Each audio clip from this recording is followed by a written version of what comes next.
बिन भक्ति क्या होत है, भावे काशी क्रोत ले।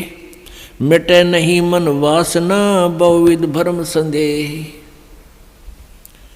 भक्ति बिना क्या होत है, ये भरम रहा संसारे। रति कंचन पाया नहीं, रावण चलती बारे। ओह, परमात्मा कहते हैं बंदी छोड़ कबीर जी, और उन्हीं से प्राप्त ज्ञान को गरीबदास जी बता रहे हैं कि भक्ति बिना क्या होता है, यो भटक रहा संसार। और रति कंचन, 1 ग्राम सोना भी नहीं प्राप्त हुआ, रावण चलती बार। सर्व सोने की लंका थी, वह रावण से रणधीरम। एक पलक में राज बिराजी, जम के पड़े जंजीरम। ओए होए, सारी सोने की लंका बना रखा था, महल सोने की, जैसे हम गारा की ईंट बनाते हैं, ऐसे सोने की ईंटें बना बना कर उसने महल बना रखे थे। ओए होए,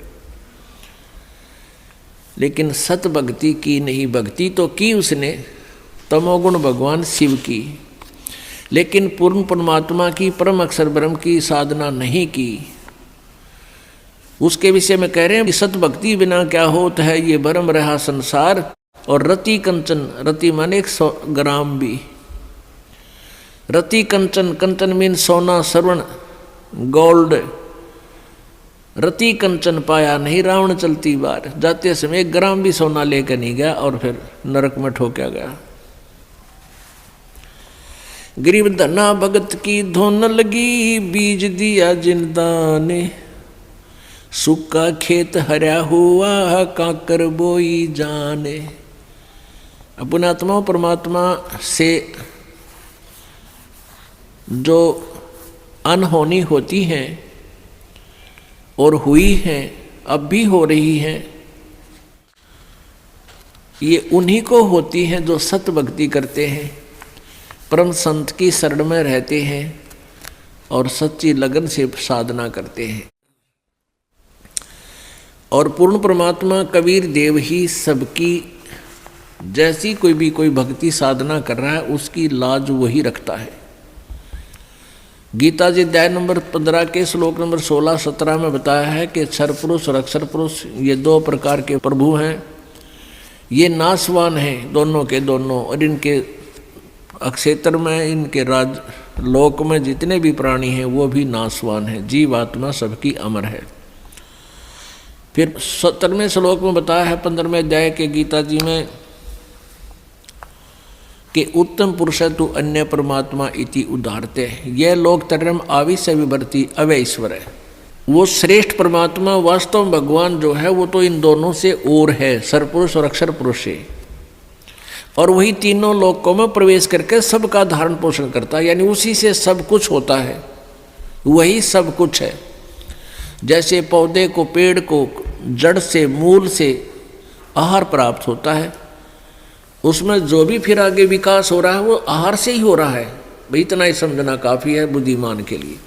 तो कबीर परमेश्वर से ही सबको पावर, शक्ति, जैसी कोई साधना किसी प्रकार की कर रहा है, उस परमेश्वर से ही उसका वो शक्ति मिल रही है और वो उसी प्रकार की प्रोग्रेस उसकी हो रही है। तो धन्ना भक्त ये किसान था, जाट जाति में था, राजस्थान के अंदर। ये बहुत ही श्रद्धालु भक्त था, परमात्मा में इतनी आस्था थी, दया, बहुत दया थी, धार्मिकता उनके अंदर बहुत ज़्यादा थी। उसकी धर्मपत्नी बहुत ही नास्तिक टाइप थी, वो भगत जी को काफ़ी बाधा पैदा करती थी भक्ति मार्ग में। फिर भी भक्त अपनी श्रद्धा और स्वभाव से कभी विचलित नहीं होता था, क्योंकि राजस्थान के अंदर बहुत पहले की बातें हैं, 400 वर्ष पहले, तो वर्षा हो जाती थी तो अन्न होता था, ज्वार बाजरे बोआ करते थे, अन्यथा बहुत ही भूखमरी होती थी, गरीबी बहुत थी, निर्धनता बहुत थी। एक बार वर्षा हुई और धन्ना भगत की बीज बोने के लिए, ज्वार बोने के लिए चल पड़ा।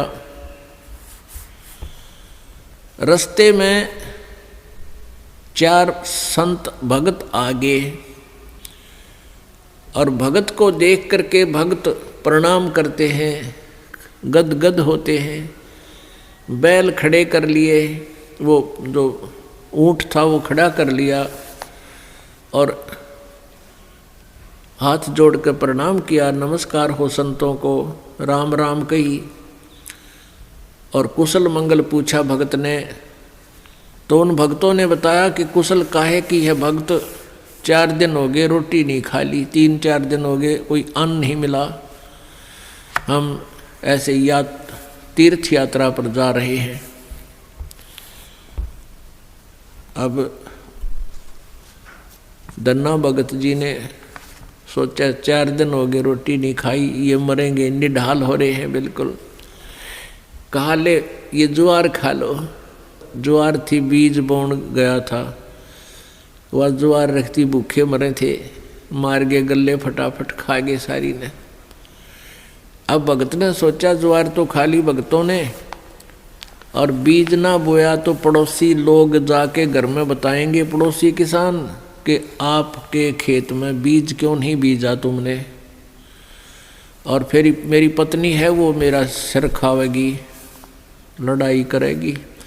उसने कंकर उठा ली, कहीं से ही कंकर इकट्ठी कर ली खेतों से, और वो डाल ली थैले में, और जैसे और किसान बीज बीजे थे ऐसे डाला सारे का, और उसके ऊपर का हल चला के आ गया। अब कुछ दिनों के बाद क्या हुआ कि अन्य पड़ोसियों के तो ज्वार उगगी, और भगत जी के खेत में ये मतीरे तुम्बे, ये मतीरे से मोटे मोटे हुआ कर, ये तुम्बे उग गए, जो सीताफल जितने बड़े बड़े हुआ कर तुम्बे। अब एक पड़ोसन ने जाके उसकी पत्नी से कहा, दन्ना भगत की पत्नी से, उससे पूछा कि तुमने ज्वार नहीं बीजी थी क्या? दन्ना भगत की पत्नी ने कहा क्या मतलब? कि आपके खेत में तो वो तुम्बे मतीरे अपने आप उग गए हैं, वो तो आपको उग गया करे, वहाँ बोने नहीं पड़ते राजस्थान के एक क्षेत्र में। कहने लगे आपने कुछ बीजे नहीं रखा, उसमें तो निरा कुबाड़ जाम गया, वो तुम्बे पैदा हो गए, नर्रे इतने पड़े हैं बिना गिनती के, इसे मोटे मोटे। अब उसने सोचा कि भगत मार गया डंडी दिखे। दन्ना भगत की पत्नी ने सोचा भगत जी कर गया गड़बड़, और इसने बीज भी कितने दान में दिया होगा। अब उसने सोची एक बार खेत देख कर आऊँ, पाछे मगज मारूंगी इसके लिए। अब वो खेत में अपने पति से कहने लगी कि खेत में जाके आऊँ, मैं ज्वार देख कर आऊँ। भगत जी बोलिया है को नहीं। भगत जी को तो पता था वहाँ क्या मिलेगा, अपना चुप बैठा। और वो भगत दन्ना भगत जी अपने मित्रों के साथ उसी से में बातें करता था, भक्ति की चर्चा। जब हुआ कि तक खेत खात में चली जाया करती, वह खेत में गई, उधर से अपने भक्तों के भगत आगे उड़े बैठे बैठे भगवान की चर्चा कर रहे हैं, आंखों में आंसू आ रहे हैं। और वह भगतनी आव है कति लाल पीड़ी हुई है, जान गया भगत आ गई या तो भाई करड़ाई। अब देखी जाएगी, जो होगा ही होना तो है ही। और वह कहकर एक मतीरा तोड़ जाई, तुम्बा इतना बारा मोटा, सिर पर धरी नो, अब इसके सिर में मारूंगी। आ कहने बोली भगत जी खेत में बीज ज्वार बो का आया था। भगत जी नो कर ली नाड़ तले ने, और उसने नो सिर में मारा। वो मतीरा मारने के उद्देश्य से नो सिर में ठोकन खातिर वो नो कर गया थोड़ा सा, वो धरती में लाग के फूट गया। नो बोली बालक तन्ने खाएंगे के उड़े मतीरे उग गए सारे, तो बीज कित फूक गया। तो वो मतीरा जो था वो तुम्बा था, धरती में लाग के फूट गया। फूट गया तो उसमें एक दड़ी यानी 5 किलो लगभग ज्वार निकली। ज्वार अब एक बार तो अब भगत जी की तरफ देखा, वो नौकरें पड़ा था, एक तरफ देखा ज्वार का ना, अक्तुम्बे में तो ज्वार निकल आई। और वो न्यू बार बार देखा है, भगत जी ने भी देखा कि मैं शांत होगी के चक्कर है, उन्हें देखा तो तुम्बे में तो ज्वार निकल रही है। तो भगत ने 100 शुक्र मनाए, परमात्मा करड़ाई टाल दी, या ज्वार ने रोए थी या दड़ी ज्वार आपने दे दी।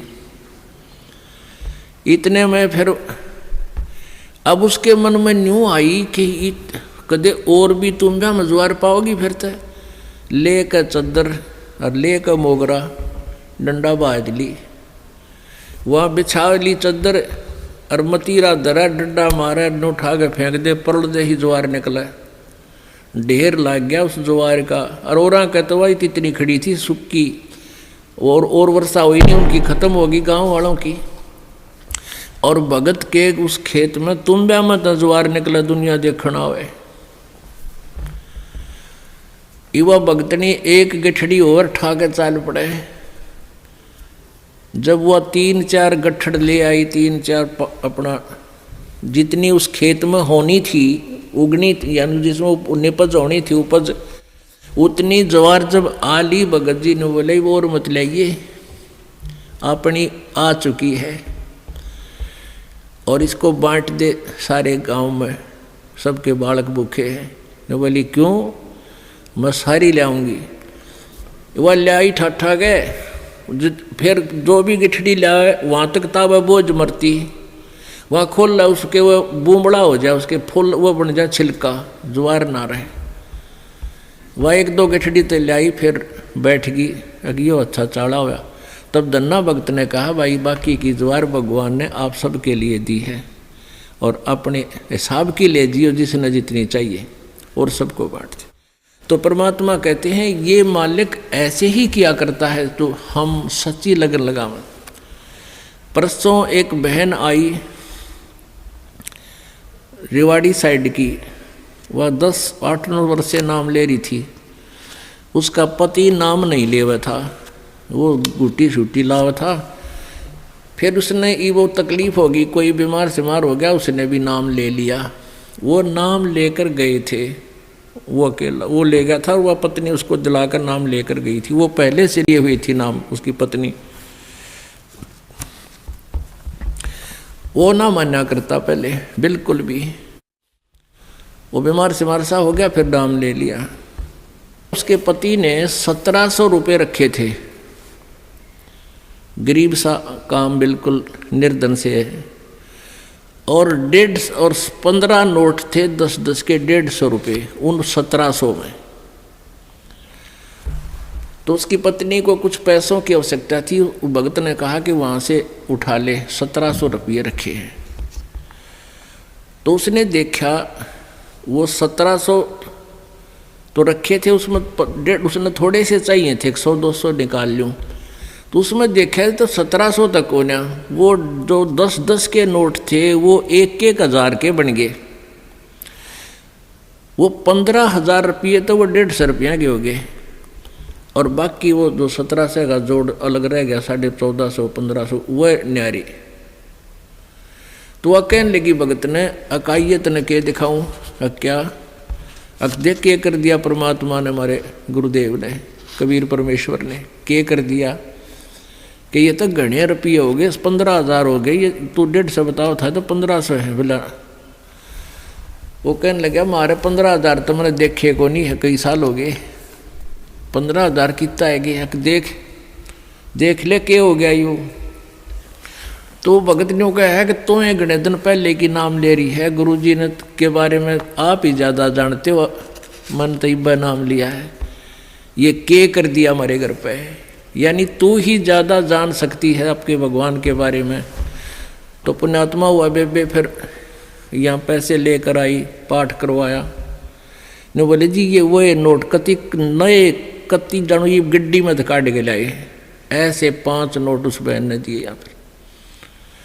तो पुण्यात्माओं पहले तो एक उदाहरण धन्ना भगत जी का आज तक गुणगान किया जाता है। और यहाँ परमेश्वर कबीर जी की कृपा से, उस परम पिता परम अक्षर ब्रह्म की रजा से, या गिनती नहीं इसे चमत्कारों की।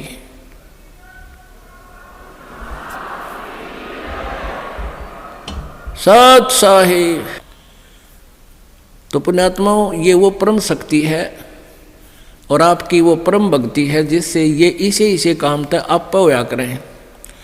अब जैसे परमात्मा ये भी कहते हैं कि वो संत नहीं जो चमत्कार करे, और वो भी संत ने जिसने इसे चमत्कार ना हो।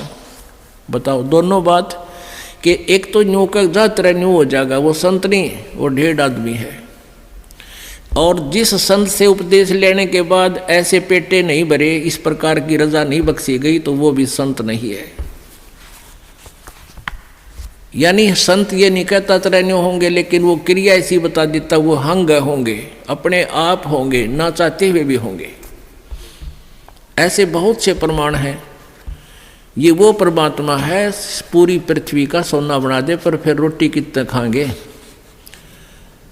ये सब कुछ दे सकता है आपको, लेकिन फिर आपका आड़े जी लाग जाएगा।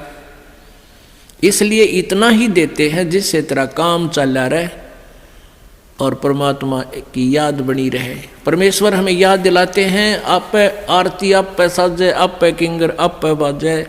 अपने ऊपर ही उदाहरण देकर कहते हैं, साईं इतना दीजिए जिसमें कुटुंब समावे, और हम भी भूखे ना रहें, अतिथि न भूखा जावे। और कहते हैं कि इस सुख के माथे पत्थर पड़ो जो नाम हृदय जावे, और बलिहारी उस दुख के जो पल पल नाम रटावे। परमेश्वर कहते हैं कि ऐसा सुख भी ना मांगियो जिस तो भगवान तो भूल पड़े।